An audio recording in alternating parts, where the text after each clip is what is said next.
Begin our work session on the School Boundary Advisory Committee policy, JCAA. Good morning, everyone. We are here today to present the first reading of policy JCAA. As you certainly know, we presented this information item in our last Board of Education meeting on April 23rd regarding redistricting or realignment. Just to let everyone know, we are very early on in this process. And we're not yet in a position to share or predict specific information. I would like to be, again, even, thank you, Mr. Watts, I'd like to clarify even further. There can be no boundary realignment or change for the upcoming 2025-26 school year. Nothing can be done. Moreover, anything that's even being considered for the 26-27 school year will be discussed with public input opportunity, pre-announced weeks in advance, all throughout next year. What we're doing, what we announced last week and what we're doing today is first going over the board's policy that directs the superintendent's regulation that oversees the process for redistricting and realigning. So if anybody is looking to hear, am I not going to be able to go to this school or this school, none of that's going to happen until we've actually engaged a consultant.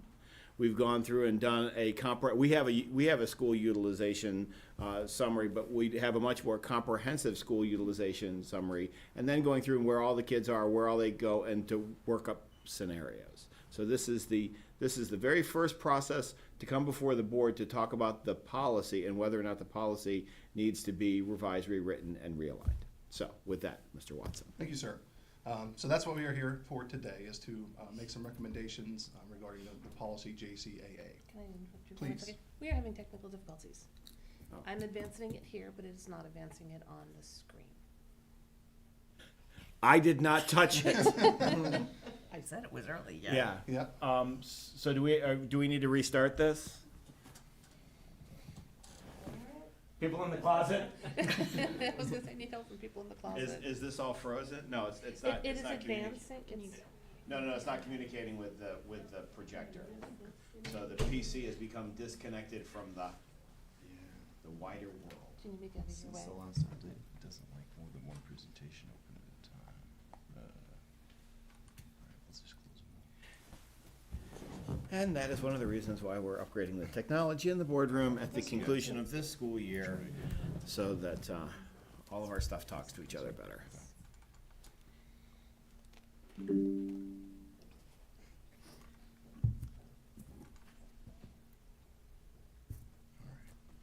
think that should work. Okay. There we go. There we go. So we are recommending, again, school boundary realignment. We are removing the advisory committee, SBAC, because the policy is about the realignment and the redistricting, not necessarily the committee. The committee is more going to be in the regulation, JCAA-R. That is our first title recommendation. Policy statement, the purpose of this policy is to provide for the realignment of school district boundaries as a result of new school construction, overcrowding in existing schools, budgetary constraints / efficiencies, emergencies, or closing existing schools. So adding the terms budgetary constraints, efficiencies, which is what we've talked about over the last several weeks, or emergency situations, those terms are being recommended to be added to the policy and purpose statement. For example, we have engaged in redistricting over the years for new construction. Evergreen Elementary School would come to mind, Captain Walter Francis Duke Elementary School come to mind. So those would be situations where we would look at realignment. For overcrowding, that would be an example of LEONARDTOWN High School being well over their state rated capacity. It's potentially shifting some boundary lines to move more students or programs from LEONARDTOWN High School to a lower populated school that is under their state rated capacity. Closing schools, if we want to consider that would be emergency or for budgetary constraints or efficiencies.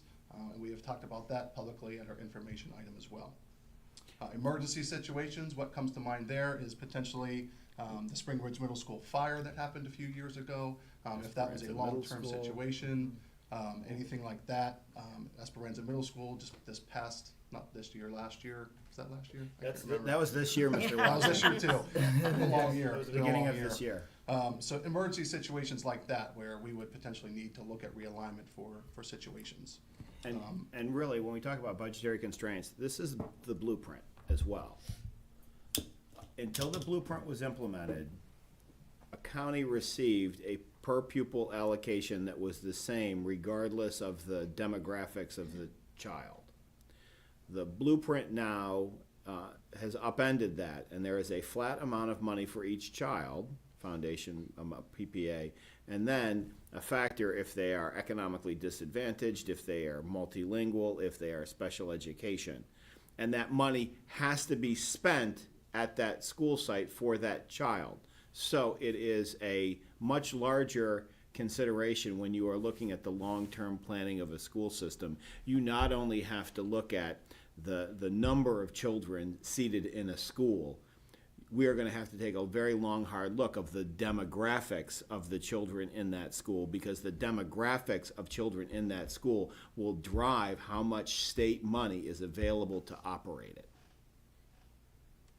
So these are all, again, things are happening outside of the school system, and to truly respond to them and plan accordingly, we have to make sure that we have the policies first, the regulations second, the procedures, so that we keep everybody informed and moving along. So, thank you. Mr. Watson, Yes. where would renovation and additions fit into the purpose? So if, once we go through the process here, if there are additional renovations needed or additions that are needed because of a school, like we would look at relocatables, potentially. We are getting rid of a lot of our relocatables in the last few years, our relocatable classrooms. So as we shift people around, we would have to take a look at open space, open enrollment based on state rated capacity and other items. What I was meaning was, should that wording be added into the purpose? So- Renovations / additions? So when you look at that, new school construction, in addition would be new school construction. It's actually not a new school. It's the same school, but it has been renovated and it's been added to. But it's not a totally new school. In the past, mean- and we can definitely take a look at that. In the past, when we've done an addition or a renovation combination, for a renovation, we wouldn't be adding capacity. So when we talk new school construction, we're talking about added capacity, and that came under that new school construction. That's the preface that we had done before. But we can go back and take another look at that as well. Yeah, because when we have done renovations / additions, we have added capacity, but it's not a totally new school. It looks like a new school, but it is the same school. And I think what we would do is, instead of saying new school construction, I think we would talk to new capacity added to something to that effect. That could very well be. We can come back and We can take a look Okay. at that bring one words again. back, because Yeah. of course this is first read. Yeah, because Leonardtown Elementary, we added 4 classrooms when that renovation was done. Yes. So I I wanna say understand what you're saying. Most recently, Mechanicsville, Mm-hmm. I want to say we were able to add one classroom there, additional classroom when we renovated Mechanicsville. So, point noted, thank you very much. Bring that back. Thank So, thank you. Continuing with the policy statement, in section 2, section 4-109C of the education article, Maryland Annotated Code provides that, with the advice of the superintendent of schools, the Board of Education of St. Mary's County, the board shall determine the geographic attendance area for each school established under this section. We are recommending removal of the language below because it is redundant language, and that information is covered in the section above 4-109C and the additional verbiage provided in that policy statement. And both of those will be referenced on the bottom of the policy. Okay, when we took a good look at the policy as it was currently stated, there was a lot of redundancy there in the body of the text. What we wanted to do was streamline the policy statement to be reflective of what the actual goal is of the policy, and then to move the items that are remove the items that are duplicates. You're going to see a lot of strike through here. And then other items such as timelines and things are actually part of regulations. So this policy, when you look at it, really is policy and reg all together. So as I'm going through, I'll explain some of that. We would like to revise and recommend the policy statement to read, the board has the primary responsibility to assure high-quality educational programs at the most efficient level of cost effectiveness through optimum use of facilities. The superintendent shall develop procedures for the continuous evaluation of the school system to determine any necessary modifications based on the type of redistricting required. The procedure shall assure fair notice and an opportunity for comment to all members of the community. One of the things that we talked about when doing this is when you look at what Mr. Watson said about the different varieties of redistricting, that's going to look different in how that is actually executed. In the event of an emergency, that's going to be something we need to do quickly and efficiently. If it's new schools, that may just affect the schools around it. There's a variety of different ways we may need to look at redistricting. On that one, I will say, I'm not a fan of using the word assure. I knew it. I prefer ensure. I knew it. Yeah, I can't help it. I will defer to the English major. Yes, the more grammatically correct statement is the procedures shall ensure fair notice and an opportunity for comment to all members of the community. Because I don't want to just tell everybody we're going to do it. I'm not going to assure you, I'm going to ensure that you're. I'm going to make certain that this is what it is. Duly noted, we will Sorry. bring that change No, thank you. back. Yes. So what we're removing in the purple is really the redundancy and some information that was relevant maybe at the time, but so things like enrollment is not static. Those things are not relative to the policy. It talks about being a growing community for a changing community, really trying to take out the essential fluff that was in here that is covered in other aspects of work that we do. That's BRAC language. It is very much, this was written during BRAC, so this is very much BRAC related. Continuing with that, this is another section of redundancy that we would ask to remove that talks about the process that we already described, what the basis is for doing redistricting, how it's to be held. We get into public hearings, all of which would have been regulation. So we're looking to strike this section. And that continues on with sections 3, 4, and 5 that talks about in the event of an emergency that the superintendent has the authority to redistrict and may request a longer period. So we've talked about the timeline in that section, so we'd be looking to strike this redundant text. At the end of that, we would get rid of the annual evaluation because we've already covered that. We would end the policy statement with the superintendent of schools will implement a redistricting timeline that will allow for development and approval of plans, including the use of consultants, with new school assignment notification to the students affected by the new boundary plans no later than April of the school year prior to redistricting taking place. Community involvement in the plan development process will be completed through an advisory committee that includes representatives as approved by the superintendent of schools from the areas being considered for boundary changes. Two important things to note in there. Maryland law dictates that notification of parents of redistricting or school closure happens by April 30th of the year preceding. So that is why we've always worked with the April timeframe. The development of an advisory committee, again, if we go back to those criteria, may be different for each type of redistricting. So we wanted to leave it that it is the approval of the superintendent, and we would cover how that would happen in regulation. The other big premise for this is when we go back to that very big title, the School Advisory Boundary Committee, ultimately this was back during BRAC years, and there was county council PTAs that was all spelled out in this as well. Given where we are currently, the situations have changed, and want to leave that up to deciding at the time of redistricting what's needed. Also included in the policy was the timeline.